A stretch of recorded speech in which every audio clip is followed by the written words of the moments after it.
In 1890, Manchester faced a water crisis. The city's population had surged to 1.2 million, and the local reservoirs could no longer meet demand. The leading engineers of the era proposed a solution: to build a tunnel 96 miles long through solid Pennine rock to carry water from the Lake District to Manchester. But there were no tunnel boring machines, no pneumatic drills. The use of explosives near the water supply was not permitted. Workers would dig through sandstone, limestone, and gritstone using hand tools, candles for light, and Victorian determination. The project would take 13 years, employ 6,000 men, and cost 14 lives.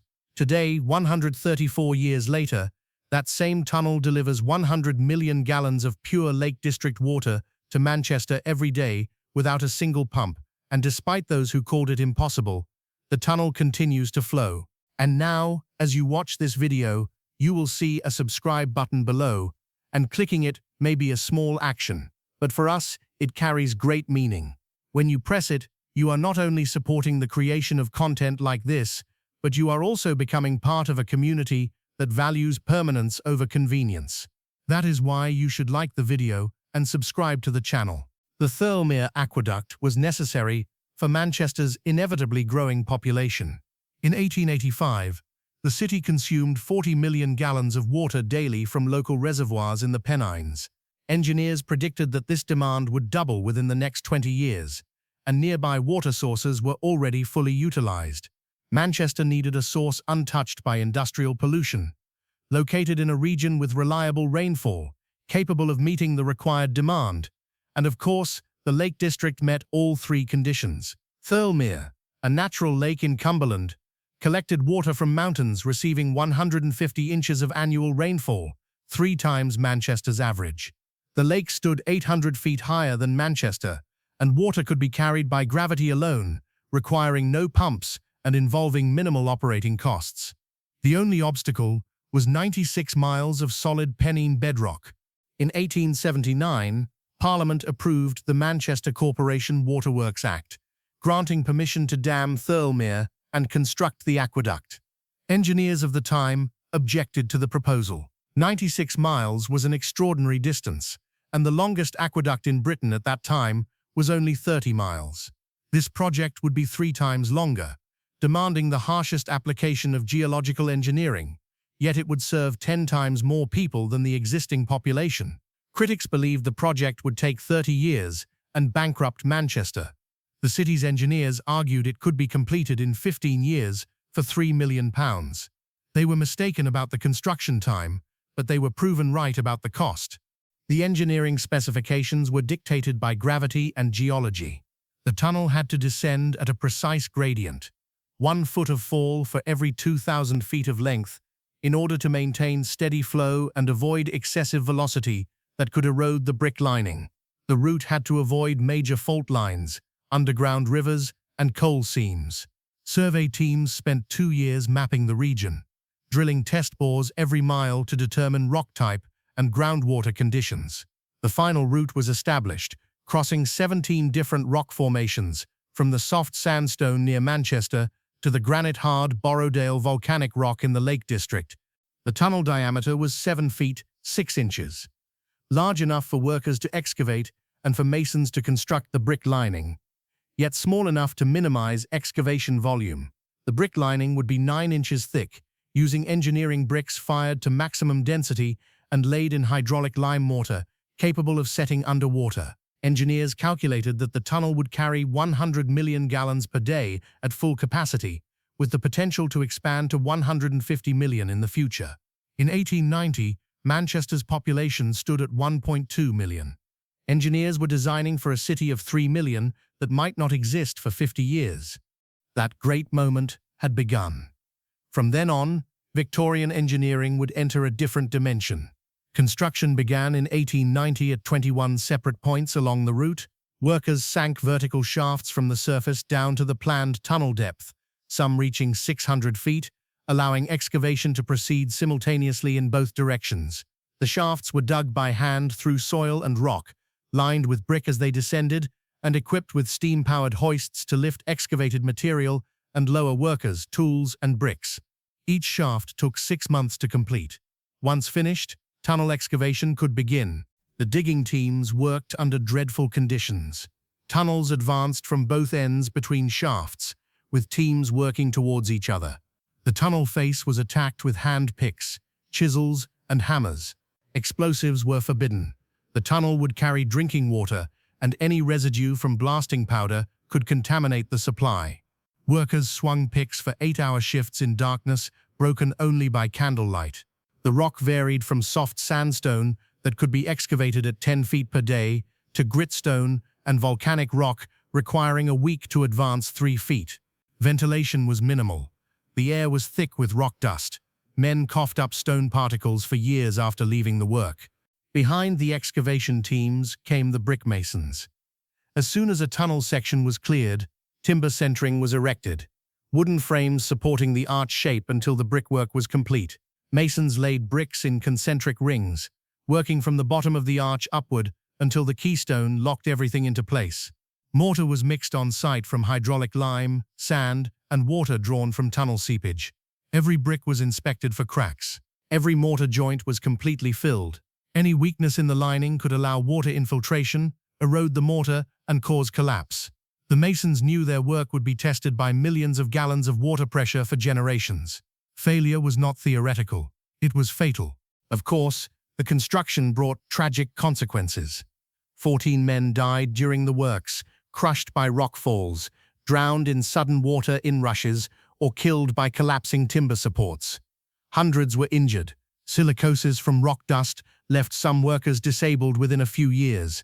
Rheumatism from working in perpetually damp tunnels crippled men in their 30s. Victorian labor laws offered minimal protection. Workers were paid by the yard of tunnel excavated, encouraging speed over safety. Contractors applied relentless pressure. Shifts ran day and night. Progress was measured not in miles per year, but in weeks and feet. As work progressed, engineering challenges intensified. Some sections encountered underground rivers that flooded the tunnels faster than pumps could remove the water. Workers had to dig drainage adits, small side tunnels, to divert the flow around the main aqueduct. Other sections struck fractured rock, requiring additional support with iron rings and mass concrete backfill. The volcanic rock near Thirlmere was so hard that pickaxes shattered on impact. Workers resorted to fire setting, heating the rock face with coal fires and then dousing it with water to fracture the stone through thermal shock. This ancient Roman technique was the only way to advance through the hardest geology. Given the available technology, the surveying precision was extraordinary. Each tunnel section had to meet exactly with sections excavated from adjacent shafts. Even a deviation of a few inches would create a misalignment, disrupting water flow and requiring costly remedial work. Surveyors used theodolites, plumb bobs, and leveling instruments to calculate angles and gradients with obsessive accuracy. When sections met, alignment was typically within 2 inches over distances of several miles. These calculations were performed by hand, under candlelight, in damp tunnel conditions using Victorian instruments. Modern GPS makes this appear trivial. In 1890, it was astonishing. The project consumed materials on a scale that strained regional production. 300 million bricks were produced in kilns established specifically for the works. The bricks were made from local clay, fired to maximum density, tested for water absorption, and rejected if they showed defects. Hydraulic lime came from quarries in Derbyshire, transported by rail to the construction sites, and mixed fresh each day. Timber for centering was cut from Lake District forests, shaped on site by carpenters, and reused until it splintered. Iron for reinforcement came from foundries in Sheffield, delivered in standard lengths and bent into place by blacksmiths working at the shaft heads. Construction exceeded the original time frame given by the engineers. Geological surprises, weather conditions, labor shortages, and economic downturns were responsible. The final section of tunnel was completed in 1894, 13 years after work began. Flushing and testing required another year. The aqueduct officially opened in October 1894, delivering Lake District water to Manchester for the first time. The total cost was £2.8 million, slightly under budget despite delays. The critics who had predicted national bankruptcy were nowhere to be seen. The tunnel operated solely by gravity. Water entered at Thirlmere at an elevation of 800 feet above sea level, flowed through 96 miles of tunnel descending at precisely calculated gradients, and emerged at Heaton Park Reservoir in Manchester at 450 feet elevation. No pumps, no machinery, no energy cost. Flow rate depended only on demand. Valves controlled how much water entered the tunnel, and gravity carried it at a steady 3 miles per hour. At peak demand, the tunnel could deliver 100 million gallons per day. At low demand, it flowed gently. The system was entirely passive. The engineering philosophy was permanence. Every component was overbuilt. The brick lining was thicker than hydraulic calculations required.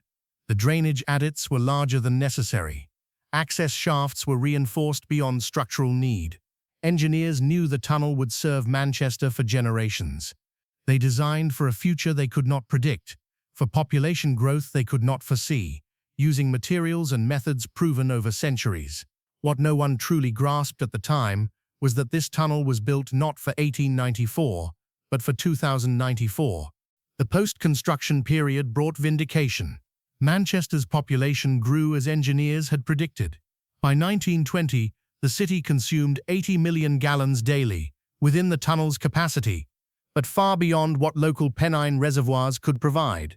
By 1950, consumption reached 100 million gallons per day. The tunnel operated at full capacity without modification. By 2000, although Manchester's population had declined from its peak, the tunnel continued delivering pure Lake District water to 2.5 million people across Greater Manchester. The Victorian tunnel, built for a population that did not yet exist, was serving a population 3 times larger than the city that constructed it. The tunnel required almost no maintenance. The brick lining, laid with such obsessive care in the 1890s, showed minimal deterioration. Decennial inspections revealed mortar joints intact, bricks sound, alignment perfect. Drainage adits prevented water pressure from building behind the lining. Iron reinforcement in fractured sections showed surface corrosion, but no structural weakness.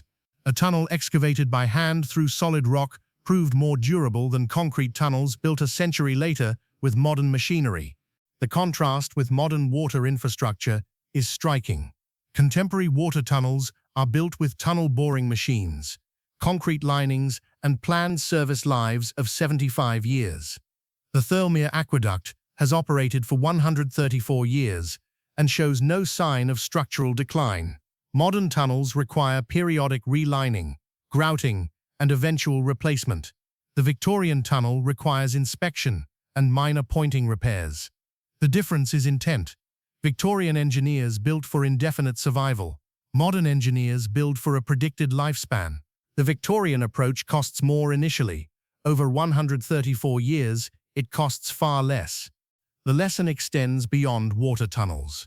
The same logic that drove 96 miles of hand-dug tunnel also drove 6-foot fort walls, 4-foot mill walls, and 3-foot sewer tunnels.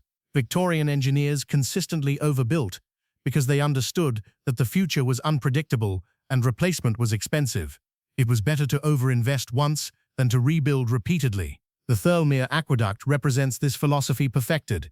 A tunnel designed for unknown future demand, built with excessive strength, operating passively for more than a century without major intervention.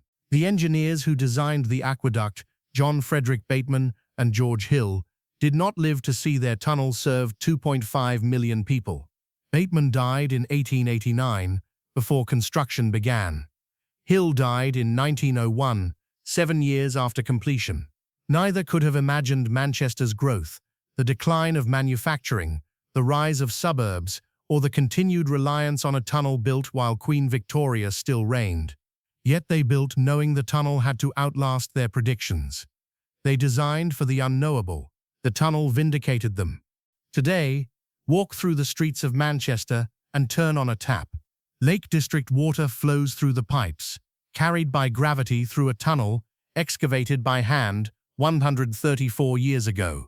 No pump hum, no energy consumption. 6,000 Victorian workers, 14 deaths, 13 years of brutal labor, 300 million bricks laid in darkness, all to deliver 100 million gallons per day without a single machine. Critics called it madness. If you wish to appreciate the intelligence that built this tunnel, you can share your thoughts in the comments, like the video, and subscribe to the channel. The Thirlmere Aqueduct remains in daily operation, delivering water Manchester cannot source locally, using no energy, requiring minimal maintenance, and serving a population far larger than its builders ever imagined. It stands as proof that when infrastructure is built for permanence, the most expensive project becomes the most economical over time. Victorian engineers are sometimes accused of extravagance. The Thirlmere Aqueduct proves they were engineering not for decades, but for centuries.